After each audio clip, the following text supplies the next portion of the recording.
Hello Virgo, Sun, Moon, Rising, and Venus signs. Kamusta kayo? Sana po nasa mabuti kayong kalagayan. Welcome back po sa Star Tarot. At kung bago kayo dito, welcome din po kayo. Please subscribe, like, share my videos, and leave me a comment po kung naka-resonate kayo. Thank you. So this is timeless po, Virgo. Kung kailan niyo po ito mapanood, that's when the messages are meant for you. First message, a powerful ally will help you achieve your goals. Napakaganda, no? So, this could be your ally in the spirit realm, no?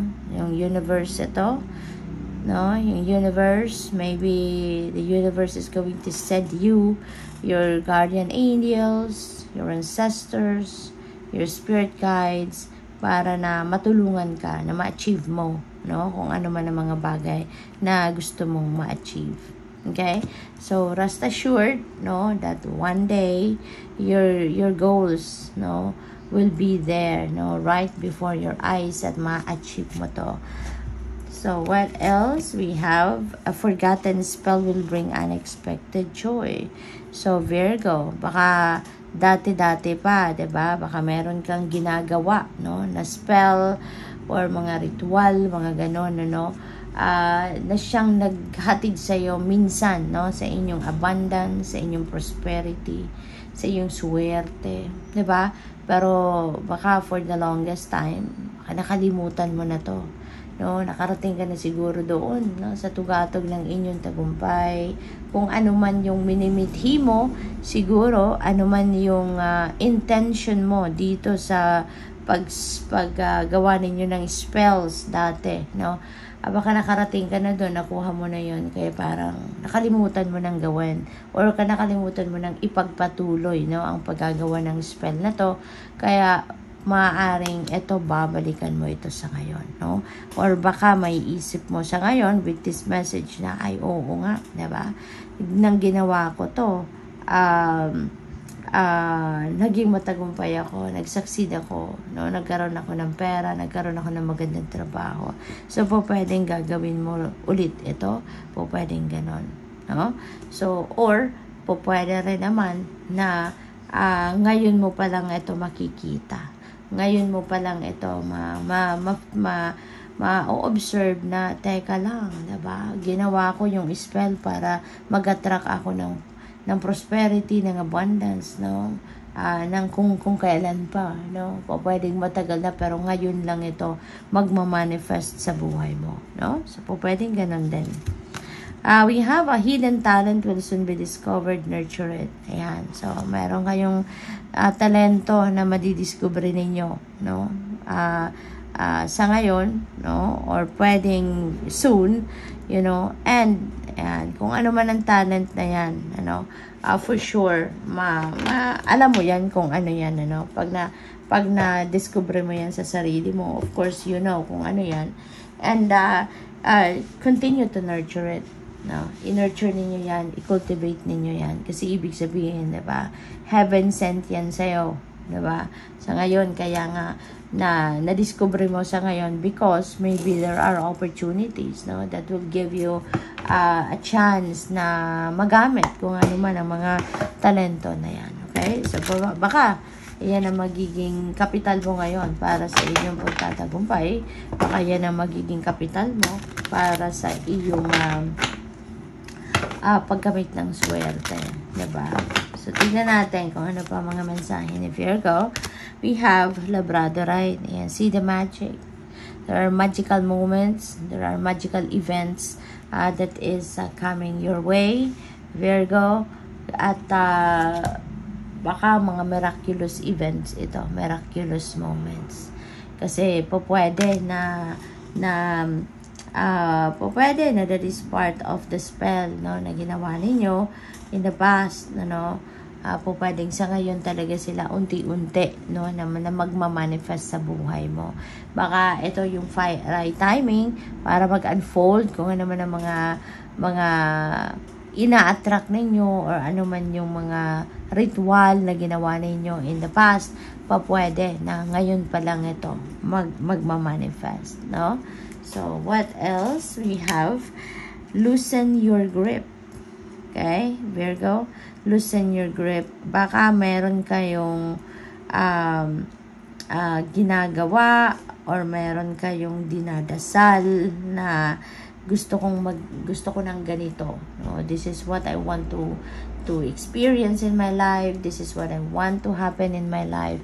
And maybe kapit na kapit ka doon sa outcome na yon. Kaya po pwedeng ginagawa ninyo, yung mga effort na ginagawa ninyo sa ngayon na pinipilit ninyo mangyari is yung exact outcome, no? Exact situation na gusto mong na ini-envision mo. But this is a reminder para sa iyo, no? This is a reminder na hindi lahat ng gustuhin natin mangyayari, 'di ba? Sa form or sa timeline na gusto natin or talagang kahit kailan, ano, baka gusto mo talagang or pinagpipilitan mo talaga na yun ang mangyari. Pero hindi lahat, 'di ba, ng gusto natin it will unfold sa buhay natin. Kasi unang-una, kung hindi yan parte ng divine plan para sa atin, kahit anong gawin natin, hindi yun ibibigay sa atin. If it's not for our highest good, kahit anong gawin natin, hindi yan ibibigay sa atin. 'Di ba? Sometimes then hindi nangyayari po, pwedeng para sa atin yon, pero not at the time na gusto natin mangyari. It could be off timing, 'di ba? Pwedeng yung ganun din. But let's always remember na everything happens in divine order and timing, no? And according to the divine plan. 'Di ba? Kaya kung hindi pasok sa mga ganon, no, ay talagang kahit anong gawin natin, hindi mangyayari yon. Kaya nga, importante na lagi tayong nakikinig sa ating intuition. It's very important for us to listen and follow what our intuition is telling us. Kasi dyan papasok ang gabay ng universe. Dyan tayo dapat papakinggan natin kasi yan ang mensahe ng universe na magtuturo sa atin kung saan tayo papunta or ano ang dapat na pagkaabalahan natin, ano ang dapat na gawin natin, ano ang dapat na pagtuunan natin ng pansin. Okay? So, in this case, loosen your grip, no? Release that control over the outcome na gusto ninyong mangyari. Kasi most probably, hindi yan, no, ang paparating sa'yo. Hindi yan ang dapat, na pagkaabalahan mo. Or hindi yan ang dapat na ipagsiksikan mo or ipagpilitan mo. Okay? Just release it. Let go and let God. Okay? Kasi kung ano ang best para sa'yo, yun ang ibibigay sa'yo. Rhodonite, find a way to forgive. Ayan. So, baka mabigat ang inyong loob, no? Because of, baka merong mga taong nakasakit ng inyong damdamin. Baka merong mga taong nakapagdulot, no, ng sama ng loob sa'yo in the past. And baka yun din ang isa sa mga nagiging sagabal para sa iyong pagtatagumpay. Kaya find a way to forgive so that baka pagsimula ka na ng bagong buhay on a clean slate. Find a way to forgive para na sa gayon maalis na yung mga clutter sa dibdib mo, sa isip mo, at nang gumaan na ang inyong pakiramdam. Okay? So, tingnan natin kung ano pa ang mga mensahe para sa'yo.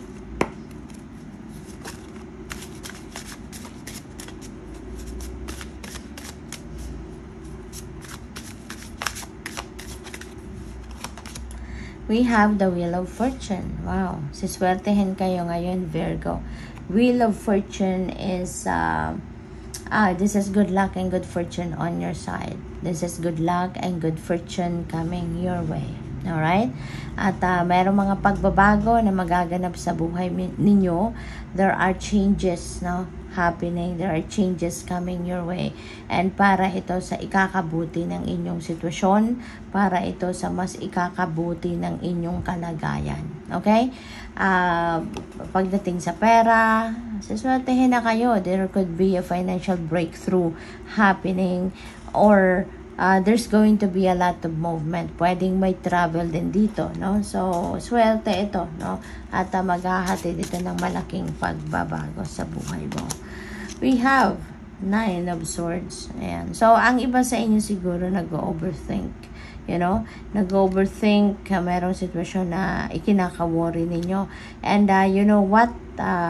I'm gonna say this because napakahalaga na kung magpo-project or patuloy ninyong aalagaan ang negative thinking na to, yung stress na to, yung overthinking and overanalyzing na ginagawa ninyo, Virgo, most likely kung ano mang ang wheel of fortune na to, o pwedeng masabotage ninyo ito.